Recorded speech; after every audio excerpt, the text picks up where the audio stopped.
It's been stressing me out all week. Miss Pac-Man is married to Pac-Man. If she was married to Pac-Man, her name should be Mrs. Pac-Man. They have a kid. Calm down, man, it's not really a big deal. I think it is a big deal. I'm actually going to take this up with...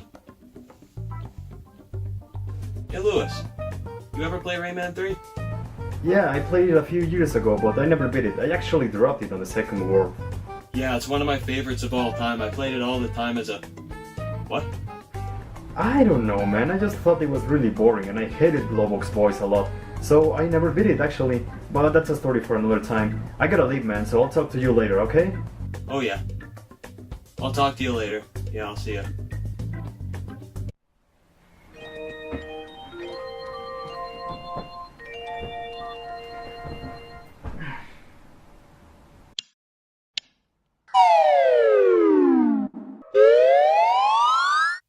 Hey, Lewis. Adam? Wait a second. What am I doing in your house? Most importantly...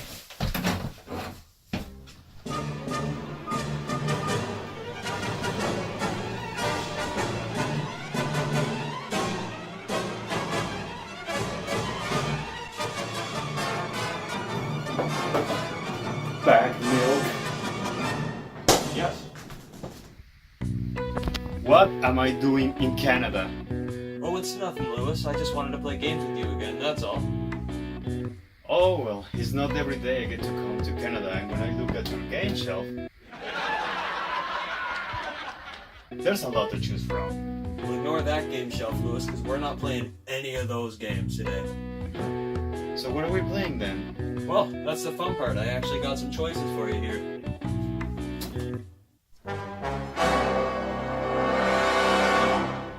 Oh, I think I choose death. Oh. So you want to play hardball? That's fine. That's fine. These are your next options. Pick.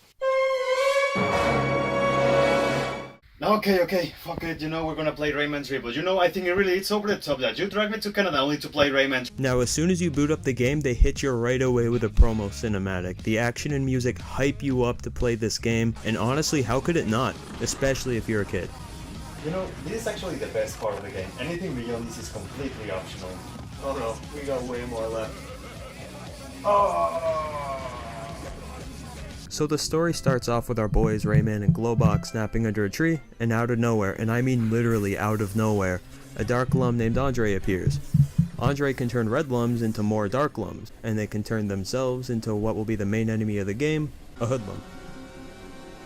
In a sheer moment of panic, Murphy tries to wake up Rayman, while Glowbox mercilessly rips off Rayman's hands while trying to make his escape. Murphy then flies off with Rayman, and of course later on you do meet up with Glowbox again, as well as your hands. At this point you'll notice that the game really doesn't take itself too seriously. Murphy is constantly throwing you one-liners and fourth wall breaking jokes, and Glowbox is almost always an idiot. So shortly after the meetup, Glowbox actually swallows Andre, and Rayman is told to take him to the doctor. So the entire game's plot is basically taking Glowbox to the doctor. Although it takes 3 different doctors, Andre is eventually forced out of Glowbox, but this ends up being more of a bad thing. In fact, this is the first time the game takes itself seriously at all. Andre rounds up all of the Dark Lums, makes a deal with Reflux, who's a common enemy of Rayman, and he uses him to summon the power to multiply infinitely in exchange for Rayman's head. After defeating Reflux once again, and transforming Andre back into a Red Lum, Rayman and Glowbox literally end up where they were at the beginning of the game, and it's also revealed that scaring a Red Lum transforms them into Dark Lums. Rayman's hands detach after they fall asleep again, scare Andre, turns back into a Dark Lum, and that's kinda just how the game ends. Essentially, Rayman 3 is a 3D platformer with combat focus. Although combat in 3D platformers has reputation for being repetitive, the combat is handled pretty well here. One minute you're fighting in an open area, another time you're fighting over some hanging crates, so you can use the terrain in your favor. Power-ups can also be used in combat to spice things up, which are the game's main gimmick in this case. First up is the green can. It allows you to shoot tornadoes that ricochet off enemies, knock down enemy stilts, and knock down platforms. You have the red can, that makes you turn enemies into a mess on the floor, as well as breaking down doors. Next up we have the blue can. This lets you latch onto enemies, giving them an electrical shock, or swing from hooks. Then there's the orange one, that allows you to guide a missile. It's used for switches or to wipe out enemies, but it's really awkward to control. Last up is the yellow can. This lets you fly freely in the air for 3 seconds, so you really have to time your jumps and know where you're going to land. All of these power-ups are timed, so the puzzle solving or whatever task you need to do with them can be tense in a fun way. While holding a power-up, anything you do to increase your score will double in amount, and it gives you a higher score. So again, it makes the experience more rewarding. That is, if you even care about the score system. All it really does is unlock mini-games, but they're nothing special really. When you're not fighting against enemy waves, you'll be doing basic platforming with very minor puzzle-solving elements. Although you're in an open area, the goal is still to get from start to finish, while avoiding obstacles and breaking cages. Most cages are necessary as they give you mandatory power-ups to help you progress. But if you go out of your way and explore, you'll find some extras. What really complements the level design, however, are their silky smooth controls. Throwing punches is satisfying, using the helicopter hair is very responsive and fun to use. Rayman's moveset and controls are excellent. You even get the power to change dark lumps into red lumps eventually, giving you a chance to get some health after a fight. Even swimming is actually comfortable. Like any good game should have, the environments you're in will reflect the challenges. For example, the swamp levels have dangerous water surrounding you with piranhas, the snow levels have avalanches, and that sort of stuff. As you go about these levels, you'll notice that the atmosphere is very immersive. And I'll give it that. Each level's atmosphere reflects a great tone and feel to it, and it has a good soundtrack too. The best example I can think of is probably the Land of the Livid Dead. It's got that rain effect on the camera that I love, the beautiful music, and it's got that really cool tower that you get to climb. When the game isn't making you fight or explore, you'll be doing a vehicle level. First we have the bumper shoes sections, and I'll be honest, these ones are bad. They take place in very open areas, there is no actual way to lose, and they just break the pace of the game. They could have given you more combat or platforming, I believe. Next up is the Hood Stomper. I understand the novelty here, you get to control the thing that was just trying to kill you, but like the shoe, there's no way to lose, it drags on for way too long, and the controls are awful. It's not fun at all, and it shouldn't be there. But on the other spectrum, we have the funky board stages. These are fast-paced, trippy as hell, and they are actually a lot of fun. They are short, keep the platforming formula, and you don't do them often. And finally, towards the end, you'll pilot a fighter plane thing with glowbox. This segment also works as a first-person Unreal shooter. It's not horrible, overall the execution is well paced here, so we don't have much to complain about.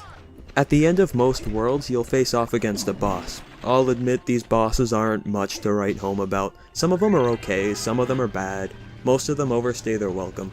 The most interesting one is actually the final boss. It tests a lot of your skills that you learn throughout the game, but it does drag on for too long, especially if it's your first time against him. While we're on the topic of things I don't like, I have to talk about the camera. There are several occasions where the camera works against you, whether it's during platforming or combat. However, it's most prominent in tight spaces.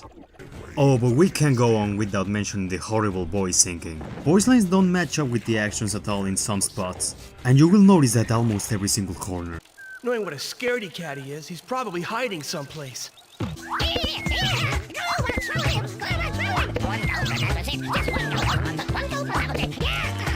On the topic of voice lines, some of the dialogue is rather annoying, but it's most apparent in the beginning of the game. I know they were going for a comedic tone this time, but it feels a little bit forced at times. But when it's funny, it works. There was this one joke about enemies fighting over who's that stronger that actually made me laugh. No way! My dad's stronger than your dad! Would you guys please stop talking about your dads? So with all of that said, do I think Rayman 3 still hold up? Well, I'll start by saying that what it does right isn't groundbreaking, but it's very far from bad. Platforming is fun, combat is fun, and the game looks beautiful for its time. There are some rough edges for sure, voice syncing is laughable, comedy is a hit and miss, and there are some parts of the game that weren't needed. But you know, we had our fun, and my opinion on it has changed quite a bit. Yahoo! Yay me! See, that wasn't so bad, was it? No, it actually really wasn't. We addressed a lot of the stuff of why I dropped the game. The tutorial felt like a drag, the unneeded gameplay elements, the dull boss fights, and some of the very obnoxious jokes, but you know, it's not too bad when you look at all the positive things this game does well. I really wonder if they take everything that worked in this game and polish it. I think they will have an even better game. I really wonder when they're gonna make Rayman 4. See you in Rayman 4! See you in Rayman 4! See you in Rayman 4!